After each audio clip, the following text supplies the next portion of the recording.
ese compromiso que tenemos para con el Señor primeramente y para con la iglesia. Y entre otras cosas, estos 5 puntos nos invitan a considerar el costo de seguir a Cristo. Porque comprometerse implica un costo. Comprometerse implica sacrificio. Quienes se comprometen al matrimonio entienden eso.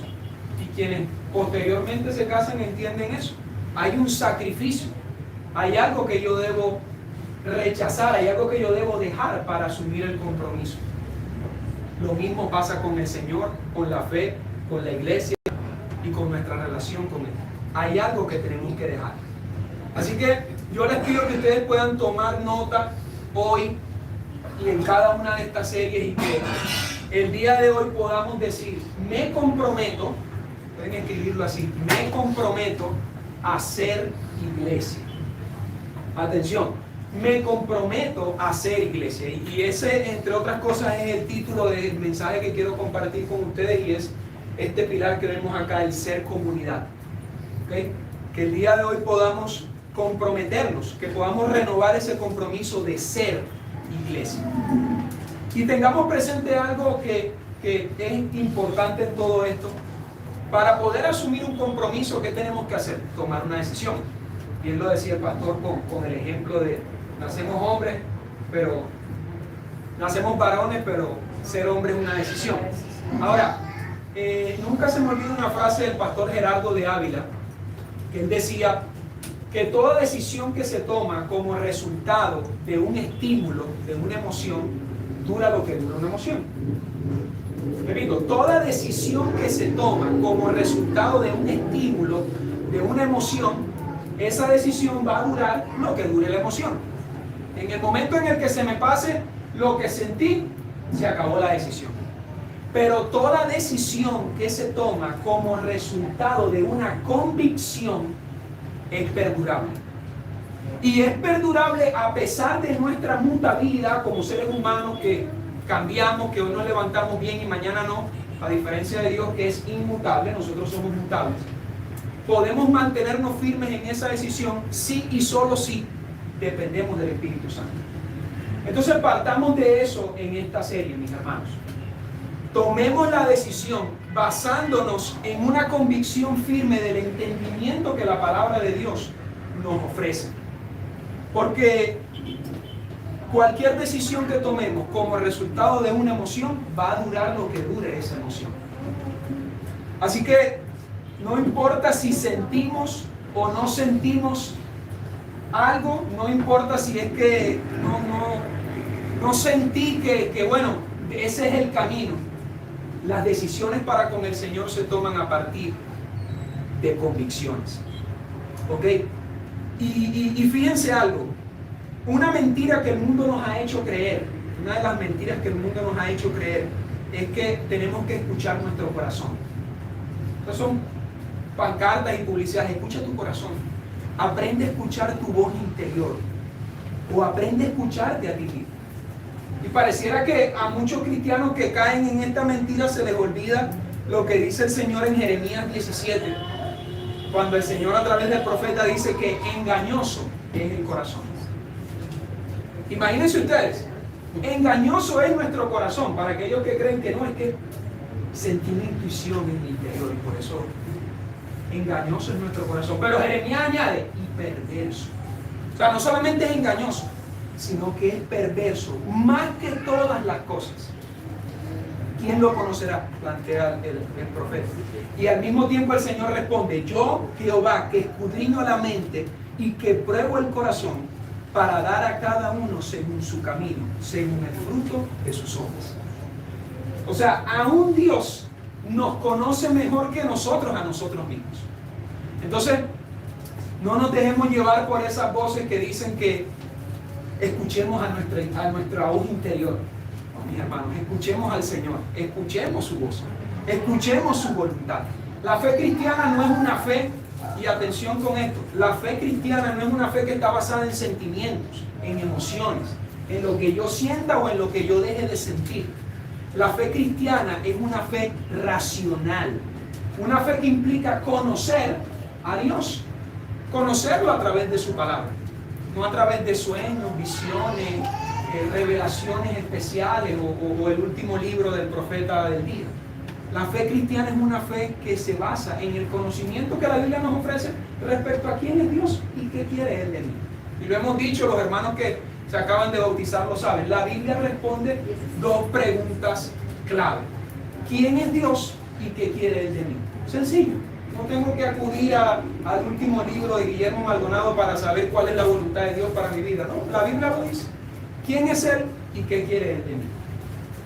Ahora, yo quisiera que me acompañen en sus Biblias y que juntos podamos ver cómo la palabra de Dios nos afirma en este compromiso de ser comunidad y en este compromiso de afirmar nuestra fe en el Señor. Fíjense que Hebreos 11.1 nos da la definición de la fe. Si algunos lo recuerdan. Y esa definición es muy mal interpretada porque la fe, sin lugar a dudas, es la certeza de lo que se espera. Pero lo que se espera no es el carro, ni el crédito, ni el proyecto. Lo que se espera es la venida de Cristo por nosotros. Y luego el autor dice en ese mismo Hebreos 11.1 que la fe también es la convicción de lo que no se ve. Y lo que no se ve tampoco son nuestros sueños, el carro, la casa. Lo que no se ve es el hecho de que hay un Dios que es real. Que aunque yo no lo puedo percibir por mis sentidos, existe. Envió a su Hijo a morir en la cruz por mí y sustenta el universo con la palabra de su poder. Entonces la fe es sin lugar a dudas la certeza de que Cristo volverá y la convicción de que Dios es real. Eso es la fe. Pero bueno, no vamos a hablar de la fe, así que les pido que me acompañen al Salmo 133. Y algunos hermanos por ahí se van a reír porque tenemos un grupo que tiene este nombre. Este es un salmo, mis hermanos, profundamente edificante respecto al tema que tenemos hoy. Acuérdense que el tema de hoy es: me comprometo a ser iglesia y entender qué significa ser comunidad, una comunidad en Cristo. Entonces vamos a esperar ahí que el video prenda, porque fíjense que David en este salmo, es un salmo escrito por David, cantado por David. David destaca lo hermoso, lo maravilloso, lo bello que es que la iglesia, que los hermanos habiten juntos, tengan comunión, estén unidos en armonía. Eso es lo que destaca David en este salmo. Y él utiliza dos ilustraciones, como la mayoría de la Biblia, que nosotros no la entendemos porque es una cultura diferente, es una historia diferente, un tiempo diferente, incluso es un idioma diferente.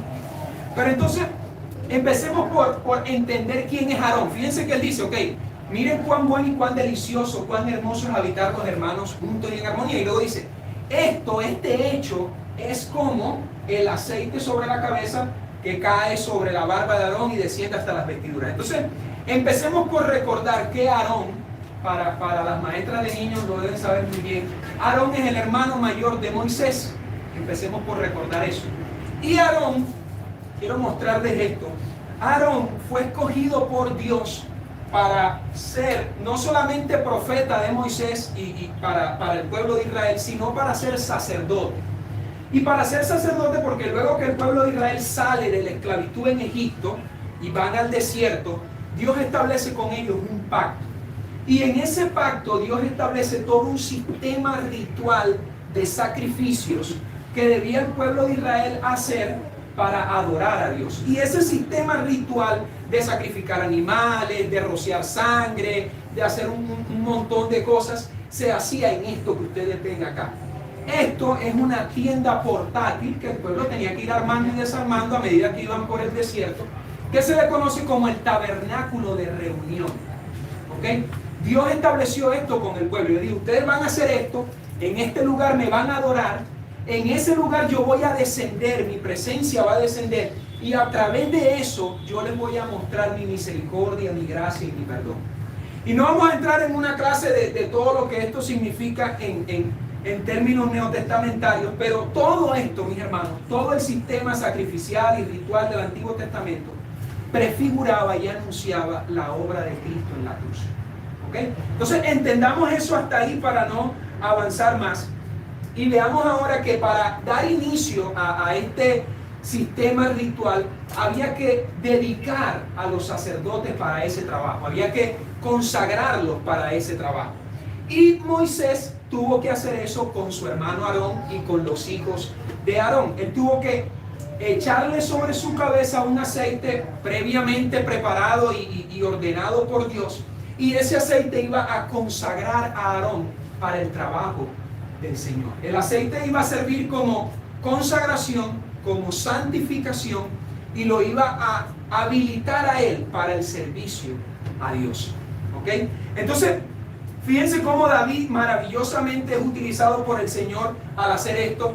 Y podemos ver incluso en Levítico 8, versos del 10 al 13, donde aparece precisamente esto. David no se lo está inventando. Fíjense que dice: y tomó Moisés el aceite de la unción y ungió el tabernáculo y todas las cosas que estaban en él. Y luego dice en el verso 12: y derramó el aceite de la unción sobre la cabeza de Aarón y lo ungió para santificar. Después ustedes lo pueden buscar. El punto es que David utiliza esta ilustración para decir que habitar juntos y en armonía es como ese aceite. Se preguntará: ¿y qué tiene que ver el aceite con habitar juntos y en armonía? Mis hermanos, lo que David está queriendo decir en este salmo, y el propósito de utilizar esta ilustración, es que la comunión de la iglesia, la comunión entre los hermanos, nos consagra, nos santifica y nos dedica para el servicio de Dios. Y quizás nunca lo vimos de esa manera, pero habitar juntos y en armonía es como ese aceite que nos consagra, nos santifica y nos dedica para servirle al Señor. Y no es casualidad que Pablo diga después, no Pablo, el autor de Hebreos, que diga que así como la sangre de los machos cabríos y de los toros y de todo este sistema ritual, fíjense que dice, santifican para la purificación de la carne, cuanto más la sangre de Cristo, quien por el Espíritu Eterno Él mismo se ofreció sin mancha a Dios, purificará nuestra conciencia de obras muertas. ¿Para qué? ¿Cuál es el propósito de la purificación? Para servir a Dios mismo. Entonces, habitar juntos y en armonía es como el aceite que purifica, que consagra, que santifica y que nos dedica para servir al Señor. En esto vemos eso. Ahora, de manera maravillosa, David también dice que habitar juntos y en armonía no solamente es como el aceite que cae sobre la barba de Aarón, sino que también es como el rocío del Hermón. Y acá comienza un poco a complicarse la cosa, porque nos preguntamos: ¿y entonces qué es el Hermón? El Hermón, mis hermanos, es un conjunto de montañas que todavía están en el norte de Israel.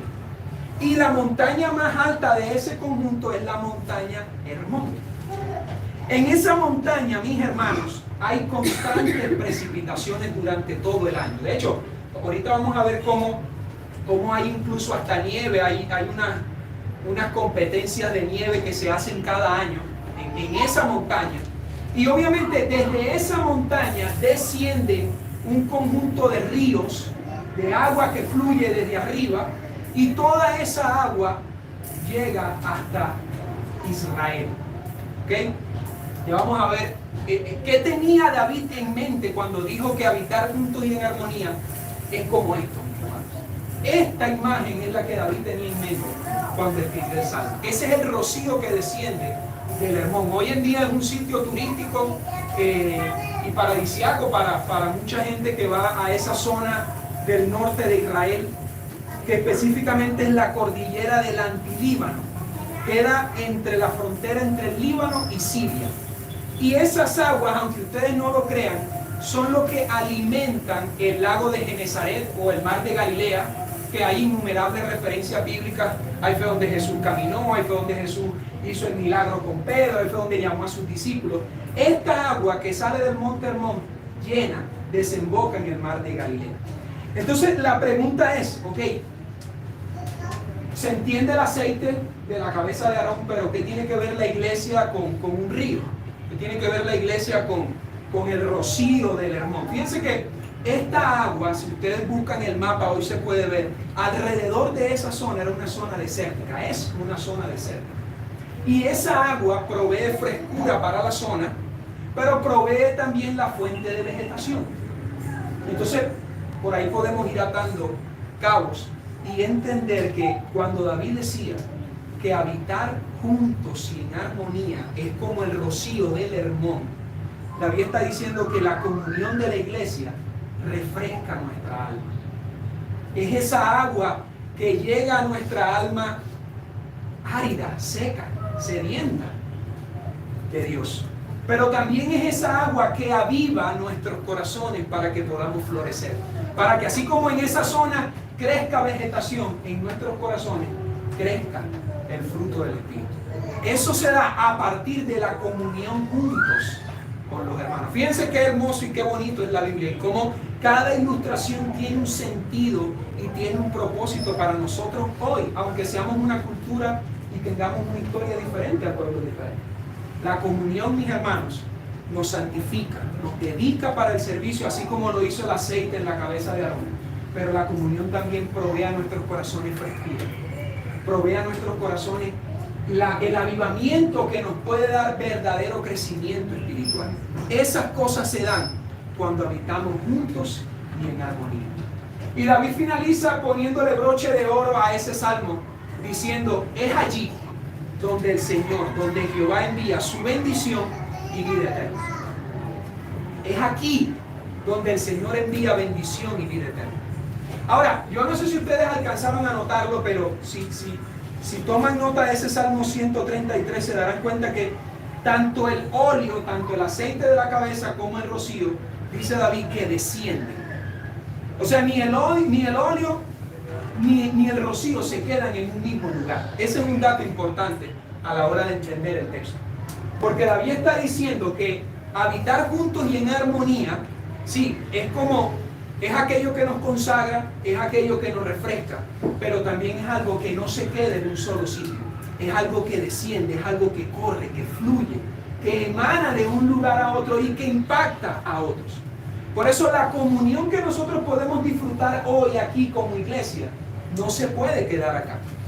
No podemos conformarnos con eso y no podemos quedarnos aquí y decir, bueno, sí, ya, yo tengo esa frescura, yo tengo ese alineamiento, yo tengo esa consagración en mi vida, pero ya me quedo con eso. No. Implica que eso fluya y que impacte a otros. Y cuán maravilloso, cuán hermoso es cuando los hermanos habitan juntos y en armonía. Ahora, mis hermanos, con esto en mente como introducción, yo quisiera que meditemos en tres elementos clave respecto a el entendimiento, pero sobre todo el compromiso de lo que es la comunión de la iglesia. Yo quisiera que meditemos en eso y en primer lugar veamos el significado. ¿Qué significa? Acá David nos ofrece dos ilustraciones que de alguna manera nos dan un entendimiento, pero ¿qué significa la comunión de la iglesia? ¿Qué significa ser comunidad? ¿Qué significa ser iglesia? No estar, no ir, sino ser iglesia. ¿Qué significa eso, mis hermanos? Y es importante hacer esta pregunta y definirla, porque lo que nosotros creemos como iglesia, el entendimiento que tenemos de la comunión es esto. Nuestro entendimiento se reduce a esto, aquello que sucede el domingo. Pero en la Biblia, las referencias bíblicas son mucho más abundantes en este sentido. El significado es mucho más profundo de lo que pasa el domingo las primeras 2 horas del día. Es mucho más profundo que eso. Y quiero que podamos verlo en términos de Lucas, quien describió la naturaleza misma de la iglesia primitiva y de aquellos creyentes a los cuales se les llamó cristianos. Y fíjense cómo aparece en Hechos 2 del 42 al 47. Dice, todos los creyentes, esta es la descripción de la iglesia primitiva, ya Jesús se había ido. Quedaron 120, vino el Espíritu Santo sobre ellos, Pedro predicó, se convirtió un montón de gente. Y Lucas viene y dice que todos los creyentes se mantenían firmes en la enseñanza de los apóstoles y en la comunión, en el partimiento del pan y en la oración. Y todos estaban asombrados por los muchos prodigios y señales que realizaban los apóstoles. Y luego, ¿qué dice? Todos los creyentes estaban juntos y tenían todo en común. Vendían incluso sus propiedades y sus posesiones y compartían sus bienes entre sí según la necesidad de cada uno. Luego vuelve a decir, no dejaban de reunirse en el templo ni un solo día. De casa en casa partían el pan y compartían la comida con alegría y generosidad, alabando a Dios y disfrutando de la estimación general del pueblo. Y cuando la iglesia es iglesia, el Señor hace el resto. Cuando nosotros nos dedicamos a hacer la misión que tenemos, el Señor se encarga del resto. Él añadía al grupo los que iban siendo salvos. Yo predico el Evangelio, usted predica el Evangelio, el Señor hace el resto. No se preocupe, el Señor hace el resto. Entonces, mis hermanos, esto nos muestra un principio bíblico que nos ayuda a entender el significado de la comunión. Y es este principio, mis hermanos. La iglesia no es un evento o un ritual al que asistimos el domingo. La iglesia no es ese evento al que vamos el domingo. Ni tampoco es el lugar en el que nos reunimos. No es el local 304, ni el local 302, ni el templo de la esquina. La iglesia no es el lugar en el que nos reunimos. La iglesia es la comunidad a la que pertenecemos. La familia de la cual todos nosotros hacemos parte. Eso es la iglesia. No es el evento, no es el lugar. Somos nosotros. Esto es la iglesia. Esto es habitar juntos y en armonía. Y esto desde ya nos cambia el entendimiento de lo que es la iglesia, de lo que a veces entendemos por iglesia y de lo que creemos nosotros mismos de la iglesia. Ahora, la pregunta que tendremos que hacernos, habiendo entendido esto, es: ¿será que nosotros solamente estamos juntos o será que tenemos verdadera comunión? Porque podemos estar juntos, pero no necesariamente tener comunión. Y eso es importante preguntarnos. ¿Será que estamos solamente juntos? Estamos acá, nos sentamos, saluda al de al lado y nos volvemos a ver el domingo y ya. ¿O será que tenemos verdadera comunión? Hagámonos esa pregunta. Ahora, fíjense que en la Biblia la palabra comunión, ustedes disculpan si hoy tenemos tanto material, pero es necesario.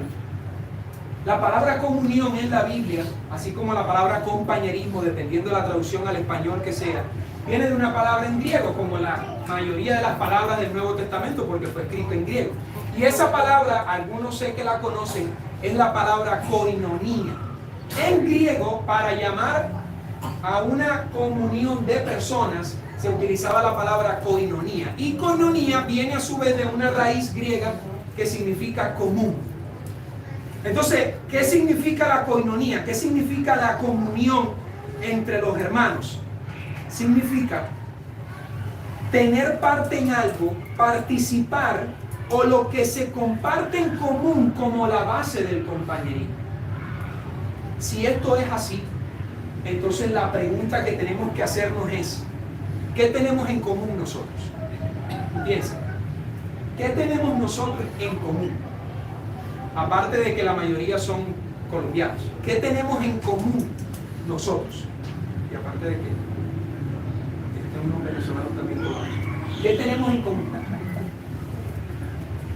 ¿De qué formamos parte? ¿Qué cosas en común compartimos todos los que estamos acá? Pablo lo dice resumidamente en Efesios. Miren: esfuércense por mantener la unidad del espíritu mediante el vínculo de la paz. Y fíjense todo lo que tenemos en común. Hay un solo cuerpo y un solo espíritu, así como también fueron llamados. Tomen nota. Tenemos en común una sola esperanza, un solo Señor, una sola fe, un solo bautismo, un solo Dios y Padre de todos, que está sobre todos y por medio de todos y en todos. Maravilloso. Miren todo lo que tenemos en común. Si a usted en alguna oportunidad se sintió extraño o diferente en esta comunidad, tenemos una misma esperanza, tenemos un mismo Señor, tenemos una misma fe, un mismo bautismo, un mismo Dios y un mismo Padre. ¿Cómo entonces no vamos a tener comunión si tenemos tanto en común? Pero mis hermanos, lo más maravilloso es que sobre todos el Señor depositó su Espíritu Santo cuando creímos en Él. cuando nos arrepentimos de nuestros pecados y vinimos a sus pies. Él nos bautizó con su Espíritu, nos selló, como dice Pablo, con las arras de la promesa, certificando de que seremos salvos por Él. Y si el Espíritu de Dios está en nuestros corazones y tenemos todo esto en común, ¿cómo no vamos a tener comunión unos a otros? Fíjense cómo Lucas más adelante en el mismo Hechos destaca nuevamente las características de esta iglesia. Fíjense que dice que la multitud de los que habían creído eran de un corazón y un alma. Y ninguno decía ser suyo propio nada de lo que poseía, sino que tenían todas las cosas en común. Y con gran poder los apóstoles daban testimonio de la resurrección del Señor Jesús, y abundante gracia era sobre todos ellos. Así que no había entre ellos ningún necesitado, porque todos los que poseían heredades o casas las vendían y traían el precio de lo que habían vendido y lo ponían a los pies de los apóstoles, y se repartía a cada uno según su necesidad.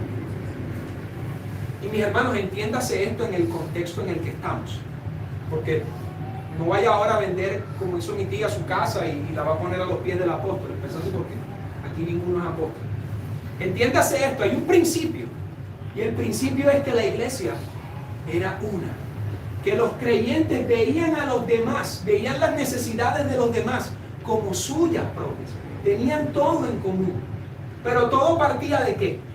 Todo partía ¿de qué? De que eran de un corazón y un alma. Había un mismo sentir en ellos, porque todos estaban alrededor del entendimiento de la misma esperanza, del mismo Señor, del mismo bautismo, del mismo Dios. Todos estaban alrededor de eso. Y esa es la fuente de la comunión cristiana. Por eso, si tendríamos que destacar 7 marcas de la comunión de la iglesia, ¿cuáles serían? Si tendríamos que decir, ok, ¿cómo explicar o qué cosas tendríamos que ver para que nosotros digamos que sí, verdaderamente no estamos juntos, sino que más que estar juntos, tenemos comunión, habitamos en armonía? Y aquí es donde el tema se pone complejo. Y se pone complejo desde la hora de escribirlo.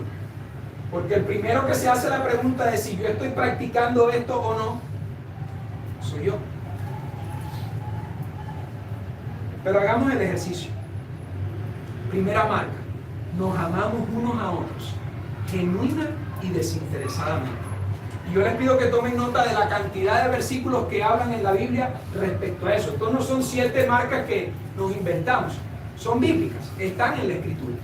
Una comunión, la iglesia vive en comunidad cuando nos amamos unos a otros, genuina y desinteresadamente. Entiéndase bien. Número 2, somos comunidad, tenemos coinonía cuando nos animamos unos a otros. ¿A qué?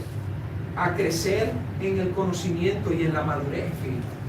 Cuando nos animamos unos a otros. Y también están los versículos. Tercera marca de una iglesia en comunión es que oramos los unos por los otros. No solamente los del liderazgo oran por el resto de la iglesia, o los de protocolo oran por los que llegaron por primera vez. No, todos oramos unos a otros. En cuarto lugar, somos una comunidad, somos una iglesia que vive en coinonía cuando confesamos nuestros pecados unos a otros y nos perdonamos. Fíjense qué maravilloso es eso. Cuando tenemos la madurez suficiente para confesar nuestros pecados, para decirle a un hermano: mira, quiero decirte que esta semana fallé en esto, que esta semana le fui infiel al Señor en esta área de mi vida. Quiero confesártelo, quiero que tú me escuches, quiero que me perdones.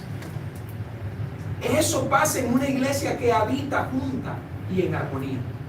En quinto lugar, nos corregimos unos a otros en amor y comunidad. En amor y comunidad. No considerando, digo Pablo, como superiores a los demás. No se consideren como superiores a los demás, al contrario, véanse como menos.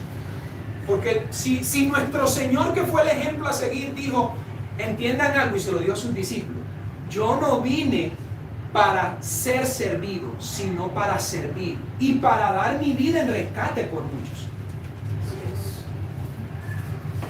En sexto lugar, mis hermanos, somos una iglesia en comunidad cuando compartimos unos a otros lo que Dios nos ha dado primero. No sé si notaron en esos 2 versos de Hechos algo que recurrentemente Lucas destaca, y es que no había necesidad en la iglesia. Y no había necesidad porque era de mucho dinero, no. No había necesidad porque eran una comunidad. Porque el que tenía le daba al que no tenía. Compartían lo que Dios les había dado primero. Y por último, la séptima y última marca de la comunión en la iglesia es que vemos las necesidades, los dolores y las alegrías de los demás como propias. Y me encanta ese versículo de 1 de Corintios cuando Pablo habla de que así como el cuerpo es uno pero tiene muchos miembros, la iglesia es una pero tiene muchos miembros. Y él dice que cuando un miembro del cuerpo se duele, cuando un miembro del cuerpo sufre, todos los demás miembros sufren con él. Y lógico, o sea, el que se ha dado un martillazo en un dedo sabe cómo todo el cuerpo se duele por el dedito pequeño que se dio un martillo o una muela. Nos dolemos, todos los miembros del cuerpo, por ese pequeñito que está sufriendo. De la misma manera, la iglesia ve las alegrías y los dolores de los miembros, aunque sean muy pequeños, como propios. Nos sufrimos con ellos, pero nos alegramos también con ellos. Compartimos sus dolores y compartimos sus alegrías. La pregunta es, en redes sociales sabemos cuando alguien se casa, cumple años y le sacan un carro, pero en redes sociales no se ve cuando la persona llora, cuando la persona está en una clínica, de un hospital, cuando la persona está endeudada, cuando la persona está desamparada. Y es ahí donde tenemos que preguntarnos hasta qué punto yo tengo comunión con mi hermano, hasta qué punto yo siquiera conozco los dolores de mi hermano, las aflicciones de mi hermano, aquello que está pasando él que le causa sufrimiento. Y fíjense cómo todas estas marcas nos hacen ver la iglesia no como el lugar o el evento, sino como la comunidad, en la que yo no voy a recibir, sino a dar. Por eso, la iglesia verdadera marca la diferencia en el mundo cuando estas marcas se ven reflejadas. Cuando hay amor en lugar de egoísmo. Cuando hay crecimiento en lugar de entretenimiento. Cuando hay oración en lugar de crítica. Cuando hay perdón en lugar de rencor. Cuando hay corrección en lugar de resentimiento. Cuando hay generosidad en lugar de avaricia. Y finalmente, cuando hay misericordia en lugar de egocentrismo. Cuando reflejemos estas cosas, seremos la iglesia que Jesús quiso que fuéramos. Porque mis hermanos, hay que confesarlo, estamos muy lejos de ser una iglesia con estas marcas. La mayoría de las iglesias cristianas hoy son un show de espectáculo y de luces, de entretenimiento, son conferencias motivacionales y cátedras de autosuperación y no sé, conocimiento de ti mismo. Eso es lo que son las iglesias hoy. Tú no encuentras una comunidad, tú no encuentras una familia. Ahora, ese es el significado de la comunidad. Veamos ahora el fundamento de la comunidad. ¿Cuál es el fundamento de esto? ¿Qué fundamenta? ¿Qué hace que esto sea lo que es? Porque el problema con otro extremo de la iglesia es que muchos interpretan la iglesia únicamente como un club social. Literal. Muchos van a la iglesia porque no, en la iglesia hay gente chévere, hay un buen cafecito, a mí la gente me saluda y cuando yo no voy me llaman por teléfono. Entonces, allá tengo amigos y como bueno, ya salí de la universidad, yo lo decía, estuve un año en ese plan, salí del colegio, ya no tengo mis amigos, todavía no he entrado a la universidad, entonces allá hay gente chévere y uno comparte y sí, es bien, estamos en armonía. Es decir, la motivación que hay en el corazón de muchos cuando hacen parte de una iglesia es encontrar un círculo de amistad, encontrar un grupo donde yo pueda recibir, donde a mí me puedan servir, donde me puedan atender, donde me puedan dar y donde yo pueda satisfacer ciertas necesidades emocionales y en muchos casos vacíos espirituales que hay en mi corazón. Entonces, esa es la manera en la que muchos van a la iglesia. Ahora, esta perspectiva, mis hermanos, es una perspectiva utilitarista de la iglesia. Es una manera simplemente de ver cómo la iglesia me sirve a mí y a mis deseos, y no cómo yo sirvo a la iglesia. Algunos incluso lo hacen para calmar su conciencia legalista. Y no es que tengo 3 semanas que no voy, entonces no vamos a ir. Y es el motivo de muchos creyentes que vemos hoy en la iglesia. El problema con esto es que se invierten las cosas, porque efectivamente, y por la Biblia lo podemos ver, en la iglesia vamos a disfrutar de verdadera comunión. Y no es malo la comunión, la amistad, el compañerismo, el café, el que nos cantemos los cumpleaños, el que disfrutemos de esto, no es malo. Por supuesto que no. El problema es que no podemos ver eso como un medio que nos lleve a alcanzar el favor de Dios. La iglesia, la comunión de la iglesia, no te va a llevar a la salvación. La comunión de la iglesia es el resultado de que ya tú eres salvo. Es el resultado de que ya tú tienes la esperanza de vida eterna. Y por eso es que dice David, es allí donde el Señor envía bendición y vida eterna.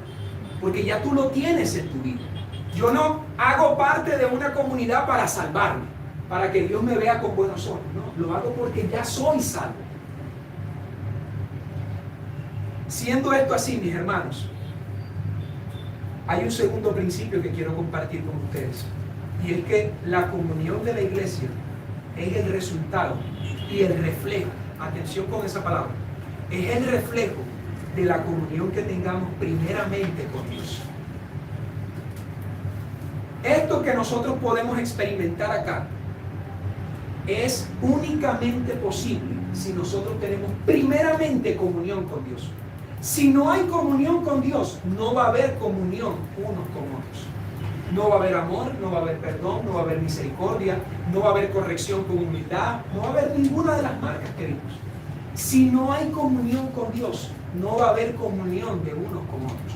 El problema de los matrimonios no es las finanzas, el problema de los matrimonios no son los hijos, el problema de los matrimonios no son las deudas. El problema es que el hombre no ama a su esposa como Cristo ama a la iglesia y la mujer no ama y respeta a su esposo como la iglesia lo hace con Cristo. Ese es el origen, la naturaleza, la raíz del problema. Pueden ir a 200 psicólogos, pero si tú no amas a Dios, que es el centro de todo, no vas a amar a nadie, ni siquiera a tu propia pareja. Si tú no tienes una comunión con Dios, no la vas a tener con tus hermanos. Y esto no nos lo hemos inventado tampoco. Fíjense lo que dice Primera de Juan, y quiero que me acompañen, esta sí vamos a buscarla. Primera de Juan, capítulo 1, versículos del 3 al 7. Fíjense lo que dice Juan en esta porción de la Escritura de manera maravillosa. Primera carta de Juan, capítulo 1, versículos del 3 al 7. Está al final de la Biblia para los que todavía no manejan con rapidez la Biblia. Primera carta de Juan, capítulo 1, primer capítulo, los versos del 3 al 7. Fíjense lo que dice Juan. Les anunciamos lo que hemos visto y oído. Les anunciamos a Cristo mismo, porque Juan lo vio, lo palpó, se recostó en su hombro. Para que también ustedes tengan, ¿qué cosa? Comunión con nosotros. Y fíjense lo que dice Juan, él hace una aclaración, ¿ok? Para que ustedes tengan comunión con nosotros, pero tengan algo claro. Nuestra comunión es ¿con quién? Con el Padre y con su Hijo Jesucristo. Y luego dice en el verso 4, les escribimos estas cosas para que nuestra alegría sea completa. Este es el mensaje que hemos oído de Él y que les anunciamos. Lo leyó Belén hace poco. Dios es luz y en Él no hay ninguna oscuridad. Entonces, atención. Si afirmamos que tenemos comunión con Él, ¿okay? Porque fíjense que la escalera comienza así. Si yo quiero tener comunión con mis hermanos, necesito tener comunión con Dios. Y la mayoría de la gente dice, yo tengo una buena relación con Dios. Algunos dicen, yo ni siquiera necesito ir a la iglesia, yo tengo una buena relación con Dios. Ok, vamos a ver cómo Juan lo plantea. Versículo 6. Si afirmamos que tenemos comunión con Él, si tú supuestamente tienes una buena relación con Dios, pero vives en oscuridad, mi hermano, eres un mentiroso y no practicas la verdad. Porque si vivimos en la luz, así como Él está en la luz, tenemos comunión unos con otros y la sangre de su Hijo Jesucristo nos limpia de todo pecado. Maravilloso, hermanos. Maravilloso. No hay que hacer mucha hermenéutica de ese texto. Si nosotros decimos que tenemos comunión con Dios, eso se tiene que ver reflejado. Es como Moisés cuando subió al monte Sinaí, no lo vamos a ver, pero si ustedes recuerdan, ese pasaje se encuentra en Éxodo 34, cuando Moisés sube a la montaña y luego baja con las tablas de la ley al pueblo. Dice específicamente, o sea, yo no, en mi mente no cabe, pero imagínense ustedes ver a Moisés bajar y que su rostro resplandezca, porque el hombre había hablado con Dios. E incluso dice después del texto que él se tenía que poner un velo para que pudiese ser soportable el tema. Mis hermanos, si nosotros tenemos comunión con Dios, eso se refleja, eso se ve, y se ve inicialmente en nuestra comunión con los hermanos. Si decimos que tenemos comunión con Él, vivimos en luz, y así como Él está en luz, podemos tener comunión unos con otros. Y eso no significa que la iglesia es perfecta, porque lo más parecido a una iglesia es un hospital. ¿Qué consigue usted en un hospital? Gente enferma.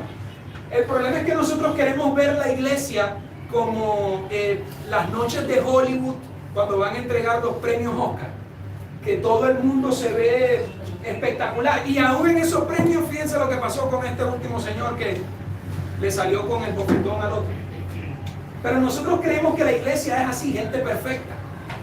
Pero lo más parecido a la iglesia es un hospital, porque la iglesia es un conjunto de personas que están luchando con aquello que les impide venir al Señor y con aquello que los lleva a Cristo. Y esa es la lucha que dice Pablo en Gálatas, de la carne y el espíritu. Y los dos, dice Pablo, se enfrentan entre sí para que no hagamos lo que queramos. Pero si el espíritu está en mí, yo puedo tener las fuerzas y la capacidad para decir, ¿sabes algo? Yo no soy perfecto, pero soy diferente. Y soy diferente porque sigo a Cristo. Soy diferente porque me arrepiento de mis pecados. Soy diferente porque mi iglesia es mi familia, es mi comunidad. Soy diferente porque tengo una comunión con Dios. Sí, hay días que no leo la Biblia, sí, hay días que no agradezco por los alimentos, pero cada día lo digo. Cada día le pido que esa sed que había en el siervo del Salmo, Él la ponga en mi corazón, para que así como ese siervo anhela las corrientes de agua, mi alma pueda anhelar tu presencia. Eso es lo que nos hace diferentes, que dependemos del Señor, no de nosotros mismos, que dependemos del alimento que hay en su palabra, no de mis ideas. Mis hermanos, podemos entender la iglesia a partir de la comunión que estamos teniendo con Dios. Y si queremos probarlo en términos sencillos, preguntémonos tres cosas. Ejemplo, número 1, ¿cuál atributo de Dios he meditado esta semana? ¿En cuál atributo de Dios he meditado esta semana? Para ver si yo tengo comunión con Dios, es necesario que nos hagamos estas preguntas. ¿Qué atributo de Dios? Su justicia, su santidad, su amor, su omnipotencia, su soberanía, su inmutabilidad. ¿Qué atributo, qué característica de Dios he meditado esta semana? En segundo lugar, ¿qué pecado he tenido que confesar? ¿Qué cosa en mi vida que me nublaba la visión y que no me dejaba ver con claridad he tenido que decirle, Señor, reconozco que esto me está alejando de ti? Y en tercer lugar, ¿a quién he impactado por la aplicación de su palabra en mi vida? ¿Qué personas han visto en mí esa luz que hay en Cristo? Finalmente, mis hermanos, la comunión de la iglesia tiene un propósito. no es un fin en sí mismo. Nuestra comunión sí tiene un fundamento en Cristo. Si tenemos comunión con Él, podemos tener comunión con nosotros. Tiene un significado que es como el aceite y como el rocío de Hermón. Pero la comunión de la iglesia también tiene un propósito.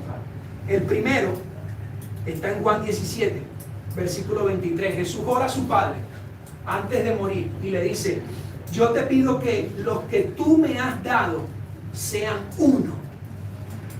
Que ellos sean uno, que tengan unidad.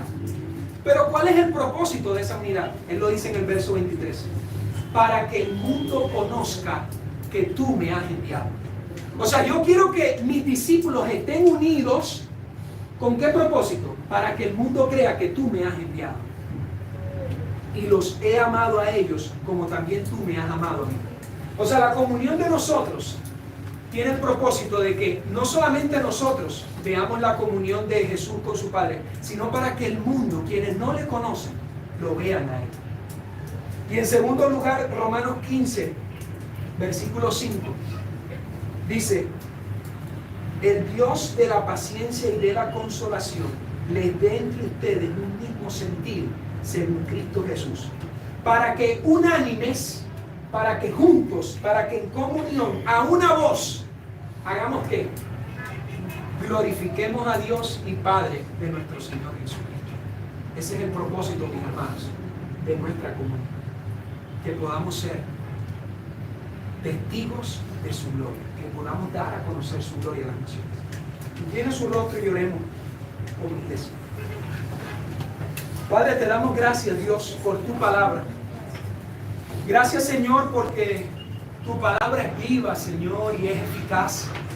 Tu palabra, Dios, es más cortante que una espada de doble filo, Dios, porque penetra nuestro ser, nuestro interior, llega a las coyunturas y a lo más interno de nuestra alma para dar a conocer el pecado que hay en nosotros. Para dar a conocer, Señor, quizás cuán alejados estamos de tu verdad. Por eso, Señor, te damos las gracias. Glorificamos tu nombre en esta mañana por tu palabra, Dios. Y queremos decirte a ti, Señor, primeramente, nos comprometemos a ser iglesia. Me comprometo, Señor, a ser iglesia. Me comprometo, Señor, a contribuir en esta comunidad. Nos comprometemos, Señor. Queremos ser una iglesia comprometida, Dios. Pero, Dios mío, danos el fuego. Danos, Señor, el avivamiento. Genera en nuestro ser, Dios mío, esa hambre y esa sed de tu presencia, Señor. Para que podamos tener una comunión contigo, Dios. Para que podamos vivir en la luz de tu evangelio, Señor. Y para que a pesar, Dios mío, de nuestro pecado, a pesar, Señor, de nuestros obstáculos, Señor, a pesar de todo lo que tenemos, podamos estar, Señor, en comunión unos a otros. Ayúdanos, Dios mío, a entender esta verdad. Ayúdanos, Señor, a aplicar esta verdad, a vivirla, Señor. Y a que, así como el aceite, Señor, que no solamente caía en la cabeza de Aarón, sino que descendía hasta el borde de sus vestiduras. Y así como el rocío, Señor, que bajaba, Señor, hasta los montes de Sión. Que así nuestra comunión, Señor, te pedimos, que así nuestra comunión pueda fluir, Señor, desde este centro comercial, Señor, pero también desde nuestras casas, desde nuestros trabajos, Señor, desde nuestro lugar de estudio, desde el barrio en el que vivimos, Señor, para que otros puedan conocer que tú fuiste enviado por tu Padre, que tú amaste al mundo, Señor, y que solamente en ti tenemos esperanza y vida eterna, Señor. Bendice, Señor, a esta iglesia, bendice a esta comunidad, Señor. Bendice, Señor, a quienes hoy hacen parte de esta familia, Dios. Y te pedimos, Señor, por aquellos que hoy nos visitan, por aquellos, Señor, que quizás no te conocen, por aquellos, Dios mío, que han estado alejados de ti, Señor, para que tú, Señor, a través de tu Espíritu les dé convicción de pecado, Señor. Y que podamos, Señor, recibirles en amor y con humildad como nuestros hermanos. Yo te pido que ahí donde estés, tú puedas hacer una oración al Señor con un corazón sincero, genuino, Y si tú de alguna manera te has sentido que has perdido tu comunión con Dios, que has perdido tu primer amor, que has perdido al Señor, que te has alejado de Él como lo hizo el hijo pródigo, que tú puedas ahí decirle: Señor, perdóname, aquí estoy, Señor. Quiero buscarte a ti, Señor, y solo a ti. Quiero buscar, Señor, lo que tu palabra me muestra respecto a quién tú eres y a qué quieres de mí. Aquí estoy, Señor. Perdona mis pecados. Límpiame con tu sangre, Dios. Y ayúdame a serte fiel. Ayúdame a tener una comunión contigo y con mis hermanos. En Cristo Jesús. Amén. Demos un aplauso.